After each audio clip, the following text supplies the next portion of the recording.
नमस्कार साथियों, मैं कुलदीप कुमार के सर यूथ पाठशाला ऐप और संकुल मार्गदर्शन पर आप सभी का बहुत बहुत स्वागत करता हूं। जैसे कि हिंदी व्याख्याता के पाठ्यक्रम में सम्मिलित कहानियों की कड़ी चल रही थी, तो उसी कड़ी के अंदर आज हम पढ़ेंगे कथा सम्राट प्रेमचंद की कहानी कफन।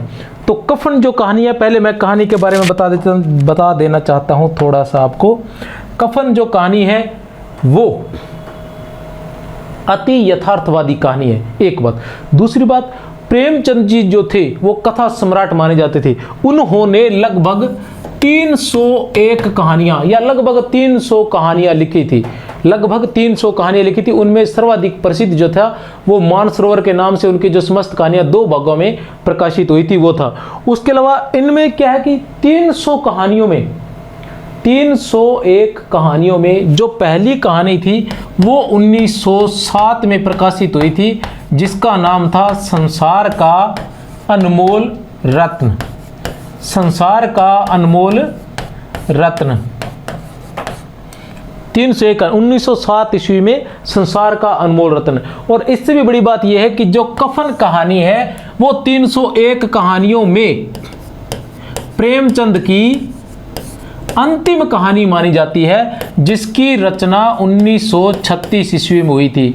1936 ईस्वी में कफन नाम से उनका एक कहानी संग्रह भी प्रकाशित हुआ था। 1936 ईस्वी प्रेमचंद की इतनी अधिक कहानियों में अंतिम कहानी मानी जाती है कफन कहानी, इसलिए ये बहुत ही महत्वपूर्ण कहानी है। इस कहानी के बारे में मैं बता देना चाहता हूँ कि कहानी क्या कहती है। कहानी में प्रेमचंद जी बताते हैं कि किस प्रकार रात दिन मेहनत करने वाले, जी तोड़ मेहनत करने वाले, मन लगाकर मेहनत करने वाले, काम के लिए अपना सब कुछ समर्पण करने वाले, कर्म को ही धर्म मानने वाला मजदूर और किसान एक वक्त की रोटी के लिए भी तरस जाता है। और दूसरी तरफ इन्हीं मजदूरों और किसानों का शोषण करके इन्हीं के द्वारा किए गए जी तोड़ मेहनत का लाभ उठाकर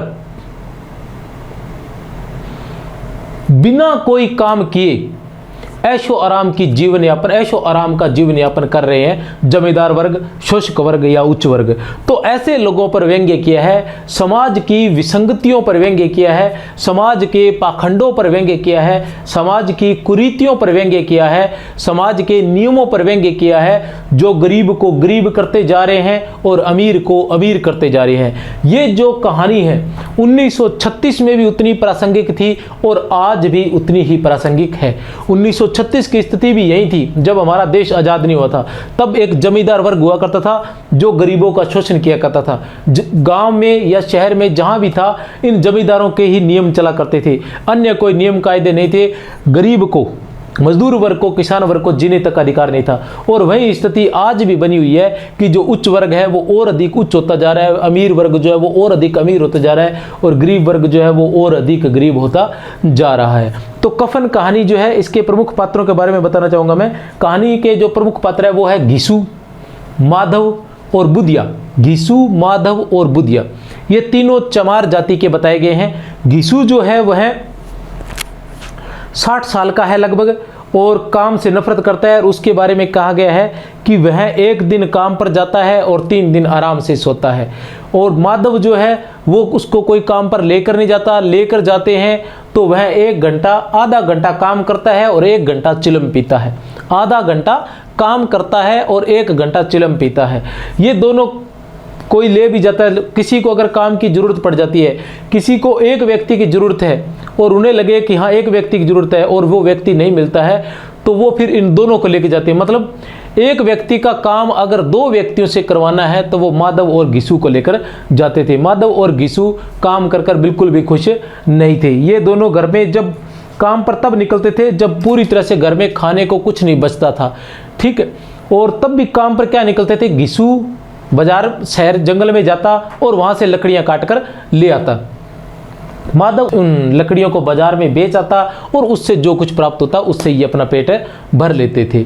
और इसके अलावा जब इनकी माधव की शादी हो जाती है बुधिया के साथ, और जो कहानी प्रारंभ होती है उसमें बता रखा है कि उनकी शादी को भी 1 वर्ष हुआ है, लेकिन बुधिया के आने के बाद इनके भाव और अधिक बढ़ जाते हैं। कारण यह था कि बुधिया जो गांव में जाकर पिसाई का काम करके या घास छीलने का काम करके किसी तरह से शेर भर आटे का इंतजाम कर लेती थी और ये शेर भर आटा खाकर आराम से पड़े रहते थे। कभी कोई मजदूरी के लिए आ भी जाता तो ये दोनों उससे दुगनी मजदूरी मांगते थे और दुगनी मजदूरी इनको कोई देता नहीं था, इसलिए ऐसे ही पड़े रहते थे। इसके अलावा जब कभी इनको भूख लगती थी ये लोगों के खेत में जाते, वहाँ से मटर निकाल लाते और आलू उखाड़ लाते और उन्हें भून कर दोनों बैठकर खाते। इसके अलावा लोगों के खेतों से गन्ना जो है वह भी उखाड़ लाते और रात भर बैठकर चूसते रहते थे। इस तरह से दोनों के दोनों स्त्री। लेकिन फिर आगे कहानी चलती है। जब कहानी प्रारंभ होती है तो कहानी के प्रारंभ में बताया जाता है कि जो बुधिया है वो प्रसव पीड़ा से अंदर कहरा रही है और घिसू और माधव दोनों बाहर बैठे आलू सेक कर खा रहे हैं। उन्हें भूख इतनी लगी हुई है या लालच इतना अधिक है कि आलू गर्म है, बहुत अधिक गर्म है, वो ठंडे नहीं होते, लेकिन वो गर्म गर्म ही खाए जा रहे हैं दोनों के दोनों, घिसू और माधव। अंदर बुधिया चिल्ला रही है तो घिसू माधव से कहता है कि तुम अंदर जाकर देख क्यों नहीं आते कि क्या स्थिति है।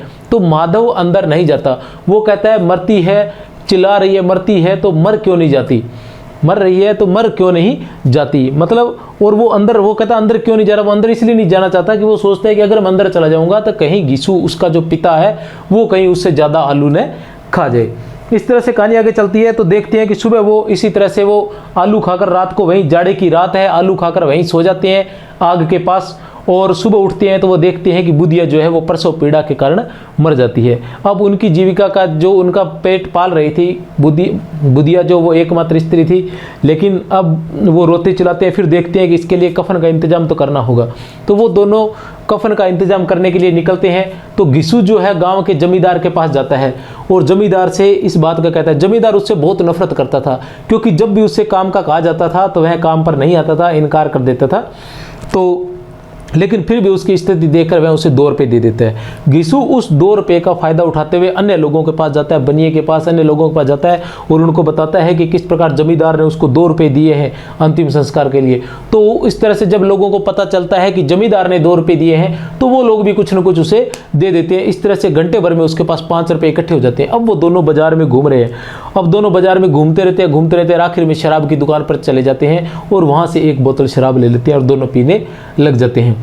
अब वो दोनों आपस में बात कर रहे हैं कि कफन की बात, अगर कफन नहीं मिला तो क्या होगा, कफन अगर नहीं मिला, आपने ये शराब पी गए, कफन नहीं मिला तो क्या होगा। तब घिसू माधव को कहता है कि ऐसा नहीं हो सकता, वो जरूर मिलेगा उसे कफन। कफन की अगर बस फर्क इतना है कि इस बार वो लोग कफन खुद लेकर आएंगे, ऐसा कभी नहीं हो सकता कि उसे कफन न मिले। फिर जो माधव है वो घिसू से कहता है कि क्या हमें पाप नहीं लगेगा, ठीक है, उसकी मुक्ति तो मिल जाएगी क्या बुधिया को, क्योंकि हम उसको कफन नहीं दे रहे हैं, हम उसके कफन के पैसों से शराब पी रहे हैं, तो उसको मुक्ति मिल जाएगी। तब जो है वो समाज की कुरीतियों पर, पखंडों पर व्यंग करता हुआ घिसू कहता है कि वह बैकुंठ क्यों नहीं जाएगी, उसने कभी किसी को सताया नहीं, किसी को रुलाया नहीं, किसी का खाया नहीं, तो वह बैकुंठ क्यों नहीं जाएगी। वह नहीं जाएगी तो क्या वो मोटे मोटे सेठ जाएंगे, मोटे मोटे पेट वाले सेठ जाएंगे, ठीक है, जो लोगों को सताते हैं, लोगों को रुलाते हैं, लोगों का खाते हैं, लोगों का शोषण करते हैं। तो इस तरह से इन पर करारा व्यंग्य किए गए और फिर गंगा में स्नान करके मंदिर में जल चढ़ाकर अपने आप को पवित्र समझते हैं। तो इस प्रकार कहानी के माध्यम से प्रेमचंद ने घिसू और माधव की कहानी के माध्यम से क्या किया है, वर्तमान व्यवस्था पर करारा व्यंग्य किया है। इसके कुछ कथन मैं आपको पूरी कहानी न पढ़ाकर, पूरी कहानी आप लोगों के पास होती है, आप कहीं से भी पढ़ सकते हैं। इसके जो मुख्य मुख्य बातें हैं वो मैं थोड़ा सा आपको बता देना चाहता हूँ कि कहानी जो है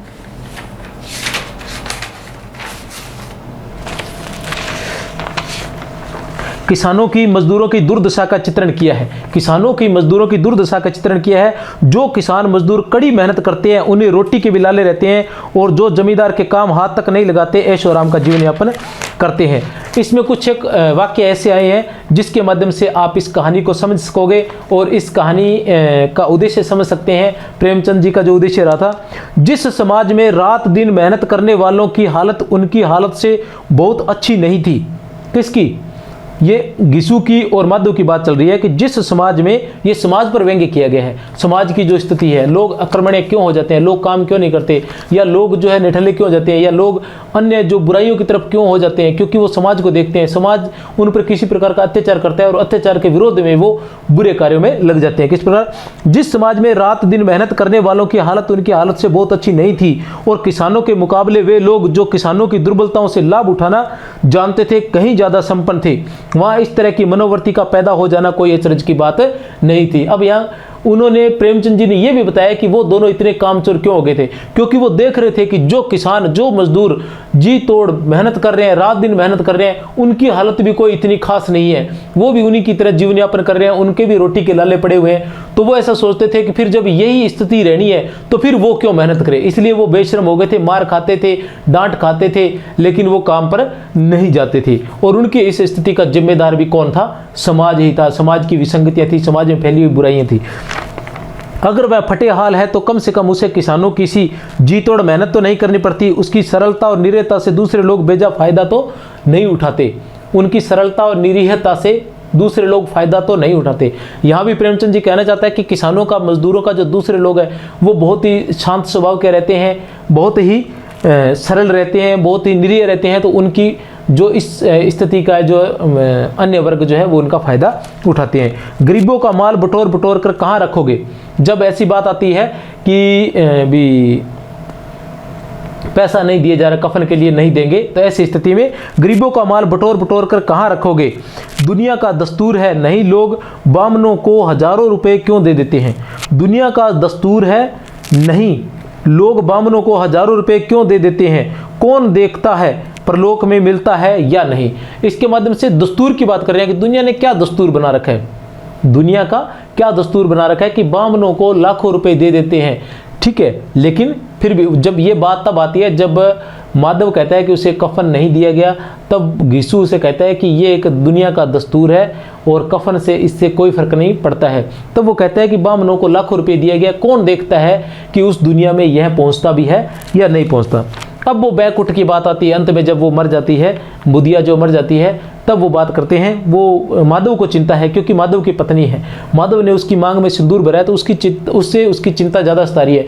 वह कहता है कि एक दिन हमें भी वहाँ जाना होगा, ऊपर दूसरी दुनिया में जाना होगा, और जब हम दूसरी दुनिया में जाएंगे तो वह मुझे क्या कहेगी? वह तो मुझे ही कहेगी कि आपने मेरा अंतिम संस्कार नहीं किया। फिर वह चिंतित रहता है कि वह बैकुंठ चली जाएगी या नहीं चली जाएगी। तब वो जो घिसू है उसे कहता है कि हाँ बेटा, बैकुंठ जाएगी, किसी को सताया नहीं, किसी को दबाया नहीं, मरते मरते हमारी जिंदगी की सबसे बड़ी लालसा पूरी कर गई। वह न बैकुंठ जाएगी तो क्या ये मोटे मोटे लोग जाएंगे जो गरीबों को दोनों हाथों से लूटते हैं और अपने पाप धोने के लिए गंगा में नहाते हैं और मंदिरों में जल चढ़ाते हैं? इसके माध्यम से प्रेमचंद जी कहना चाहते हैं कि आपका अगर मन अच्छा नहीं है तो आप किसी भी प्रकार से पवित्र नहीं हो सकते, आप कभी भी अच्छे नहीं हो सकते। आप चाहे कुछ भी कर लीजिए, आप अगर अंदर से बुरे हैं, आपका मन बुरा है, तो मंदिर में जल चढ़ाने से, गंगा में स्नान करने से आपकी बुराइयां दूर होने वाली नहीं है। यह केवल और केवल पखंड है। उसके अलावा